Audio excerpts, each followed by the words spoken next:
Welcome back दोस्तों। मदरवर्ल्ड कई छोटे बड़े प्लैनेट्स का ग्रुप है जिस पर एक राजा की हुकूमत हुआ करती थी। लेकिन एक दिन राजा के मंत्रियों में से एक बेलिसेरियस ने राजा और उसके परिवार को मारकर तख्ता पलट कर दिया, जिसके बाद से मदरवर्ल्ड के कुछ प्लैनेट्स ने तो बेलिसेरियस को राजा माना, लेकिन बाकी के बागी बन गए। इन बागियों को मारने के लिए बेलिसेरियस ने अपने क्रूर एडमिरल को बड़ी आर्मी के साथ भेजा है, जिनका काम है हर उस आवाज को दबाना जो मदरवर्ल्ड के नए राजा के खिलाफ उठ रही है। यह है मदरवर्ल्ड के कई प्लैनेट्स में से एक वेल्ट, जहाँ के गांव में एक लड़की को खेत जोतते हुए दिखाया जाता है। इसका नाम है कोरा। इन गांव वालों का सिर्फ एक ही मकसद है, अपने और अपने परिवार वालों के लिए बेहतर अनाज उगाना, क्योंकि पूरे वर्ल्ड में इसी की शॉर्टेज ज्यादा रहती है। इस साल इनकी फसल की पैदावार अच्छी हुई है, इसलिए गाँव के सारे लोग मिलकर इसकी खुशियां मनाते हैं। अगले दिन कोरा को मदरवर्ल्ड आर्मी का बहुत बड़ा वारशिप उनके गाँव के ऊपर नजर आता है। गाँव वालों को सचेत करने के लिए कोरा इमरजेंसी बेल बजानी शुरू करती है।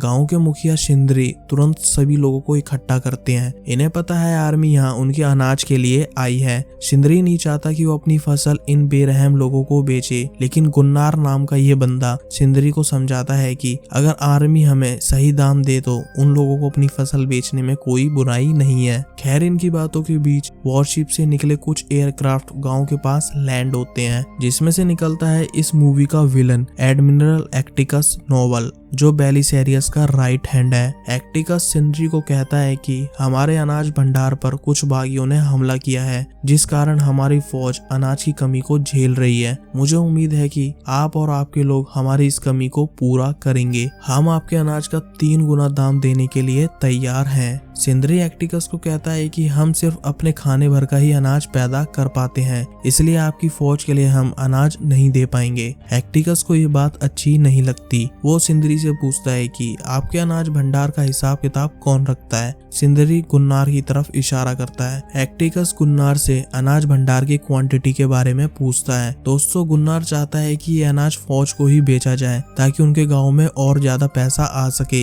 इसलिए वो एक्टिकस को सच बता देता है कि उनके पास काफी अनाज है जिसमें से कुछ को बेचा जा सकता है। गुन्नार की ये बात सुनकर एक्टिकस को शिंद्री पर गुस्सा आता है, क्योंकि उसने अनाज की क्वांटिटी को लेकर झूठ बोला, जिसके लिए वो उसे उसी के गांव वालों के सामने मार देता है और गुन्नार को कहता है कि मुझे 10 हफ्ते बाद अपनी फौज के लिए तुम्हारा सारा अनाज चाहिए। एक्टिकस अपने कुछ सोल्जर्स गांव के बाहर छोड़कर चले जाता है। गुन्नार को पछतावा होता है कि अगर उसने कुछ बोला ना होता तो आज शिंद्री जिंदा होता, और अब उसके पास एक्टिकस के लिए काम करने के अलावा कोई और रास्ता नहीं बचा। सोल्जर्स गांव के घर पर कब्जा करते हैं। उन्हें एक रोबोट भी दिया जाता है मजदूरी करने के लिए। दोस्तों, ये रोबोट्स पहले वाले राजा के बॉडीगार्ड हुआ करते थे, लेकिन अब इनकी प्रोग्रामिंग चेंज कर इन्हें मजदूर बना दिया गया है। कोरा समझ चुकी है कि यहाँ अब उसका कुछ नहीं हो सकता। आज नहीं तो कल मदरवर्ल्ड की फौज इस गांव पर कब्जा कर ही लेगी, इसलिए वो यहाँ से जाने का मन बना लेती है। रात को एक सोल्जर सैम नाम की लड़की को उठाकर ले जाता है उसके साथ रेप करने के लिए।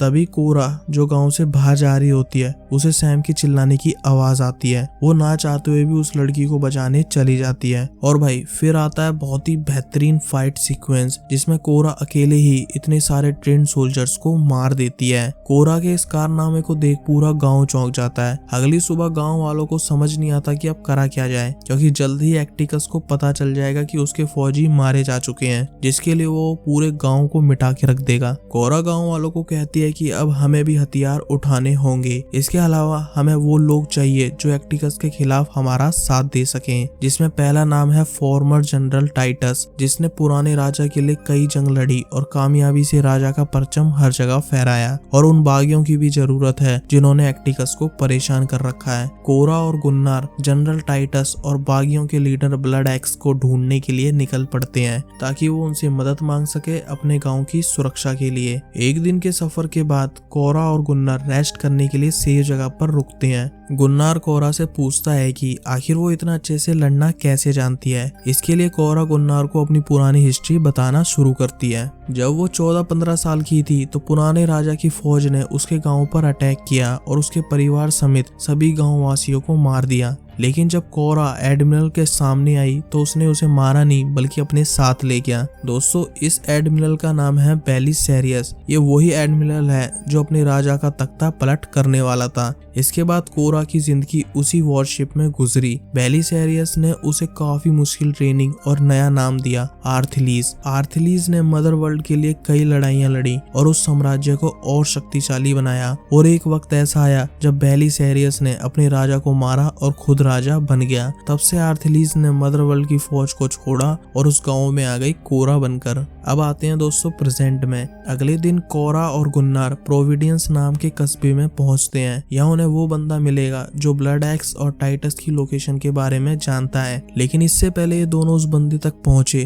तब तक एटिकस के सोल्जर उसे पकड़कर ले जाते हैं। ये दोनों एक महकाने में जाते हैं जहाँ इस अजीब से दिखने वाले प्राणी से उन्हें टाइटस की लोकेशन का पता चलता है। ये दोनों वहाँ से जा ही रहे होते हैं तभी उन्हें काई नाम का ये बंदा मिलता है जो उनकी मदद करना चाहता है क्योंकि उसे भी एटिकस से बदला लेना है। काई दो ऐसे खतरनाक योद्धाओं को जानता है जो एटिकस से लड़ाई करने में उनकी मदद कर सकते हैं और उसके पास एक स्टारशिप भी है जिसकी मदद से वो दूसरे प्लेनेट पर आसानी से जा सकते हैं। सबसे पहले वो तीनों जाते हैं न्यू बॉडी नाम के प्लेनेट पर जहाँ उन्हें तारक नाम का जाबाज योद्धा मिल सकता है। लेकिन समस्या ये है कि वो एक जमींदार का बंधुआ मजदूर है। जमींदार उन लोगों के सामने एक शर्त रखता है कि अगर तारक उसके ड्रैगन जैसे दिखने वाले इस क्रिएचर को कंट्रोल कर सका तो कोरा इसे ले जा सकती है और अगर ये नहीं हो पाया तो तारक के साथ इन तीनों को भी पकड़ लिया जाएगा। तारक ये काम करने के लिए तैयार होता है। वो ड्रैगन के पास जाकर उससे पहले शांत करता है और एक लंबी सी राइड लेकर वापस ड्रैगन को अखाड़े में खड़ा कर देता है। सो इस तरह तारक को अपनी आजादी और कोरा को एक जाबाज योद्धा मिल जाता है। उनका अगला साथी उन्हें डेगसस नाम के प्लेनेट पर मिलता है जिसका नाम है नेमेसिस। वो एक स्वॉर्ड मास्टर है। कोरा और उसके साथी नेमेसिस को एक क्रिएचर से लड़ाई करते हुए देखते हैं जो कि अपनी स्वॉर्ड से उसे मार देती है। और कमाल की बात यह है कि इसकी भी मदर वर्ल्ड से पुरानी दुश्मनी है और दुश्मन का दुश्मन दोस्त होता है। इसी कारण से नेमेसिस कोरा का साथ देने के लिए तैयार हो जाती है। अब उन्हें ढूंढना है मदर वर्ल्ड के फॉर्मर जनरल टाइटस को जो उन्हें मिलेगा मून ऑफ पोलक्स पर। दोस्तों जिस तरह महान जनरल टाइटस की बात मूवी के स्टार्टिंग से होती है मुझे लगता है वो किसी कबीले का सरदार होगा, लेकिन हकीकत में उसकी हालत फटेहाल होती है। कोरा पहले तो उसे नहलवाती है और उसे बताती है कि वो मदर वर्ल्ड की नई सत्ता के खिलाफ युद्ध करने वाली है जिसके लिए उसे जनरल टाइटस की जरूरत है।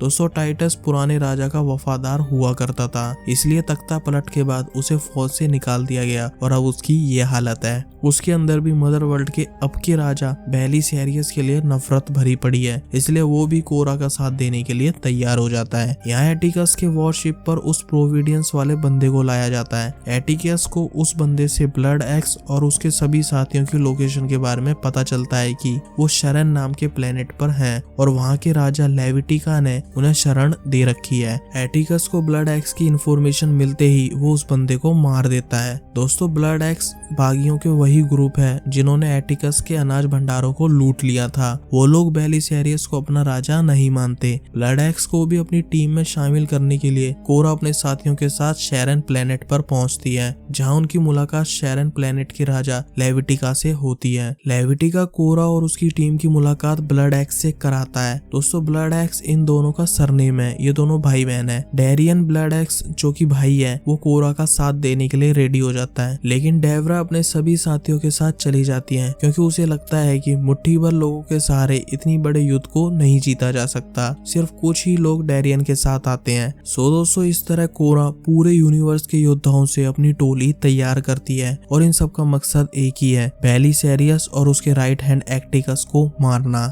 दोस्तों काई जिसकी स्टारशिप पर ये लोग ट्रेवल कर रहे हैं वो कोरा को कहता है कि उसके शिप पर कुछ खतरनाक लोगों का सामान है जो उसे डिलीवर करना था। वो चाहता है कि युद्ध से पहले वो अपने सारे काले कारनामे बंद कर दे। इसके लिए उसे सामान को एक ट्रेड डिपो पर पहुंचाना है। कोरा को सामान डिलीवर करने में कोई दिक्कत नहीं लगती। यहाँ शेरन में एटिकस पहुंचता है और लेविटिका को मार देता है क्योंकि उसने मदर वर्ल्ड के गद्दारों को अपने प्लेनेट पर छिपाए रखा। काई अपना शिप लेकर ट्रेड डिपो पर पहुंचता है और वो सब लोग काई की मदद करते हैं सामान को उतारने में। तभी कोरा को एक एलियन नजर आता है जिसको उसने प्रोविडेंस में भी देखा था। इतने में वो कुछ समझ पाए, वो बॉक्सेस एक ट्रैप में कन्वर्ट हो जाते हैं और सभी लोगों को पकड़ लेते हैं। दोस्तों, काई कोरा के साथ गद्दारी कर देता है। इसके साथ ही ब्लड एक्स के जो स्पेसक्राफ्ट ऊपर से नजर रखे हुए थे उस पर एटिकस के जंगी जहाज हमला कर उन स्पेसक्राफ्ट को डिस्ट्रॉय कर देते हैं। काई को काफी मोटी रकम मिलने वाली है क्योंकि उसने मदर वर्ल्ड के सारे दुश्मनों को एक ही जगह पर इकट्ठा कर लिया है। कुछ ही देर में एटिकस अपनी फौज के साथ वहां आ जाता है जो कि इस पूरे प्लान का मास्टरमाइंड है। पहले एटिकस सबका इंट्रोडक्शन करवाता है, वैसे इसकी कोई जरूरत नहीं थी। इसके बाद वो गुन्नार को फोर्स करता है कोरा को मारने के लिए और यहाँ होता है स्टोरी में ट्विस्ट। गुन्नार जानता है कि अभी वो हर तरफ से फंसा हुआ है, फिर भी वो कोरा को न मारकर काई का काम तमाम कर देता है। इस मूवमेंट पर कोरा अपने आप को ट्रैप से आजाद करती है और गन फाइट स्टार्ट। गुन्नार अपने सभी साथियों को आजाद करता है और दोस्तों आप लोग देखिए कुछ बेहतरीन फाइट सीक्वेंस।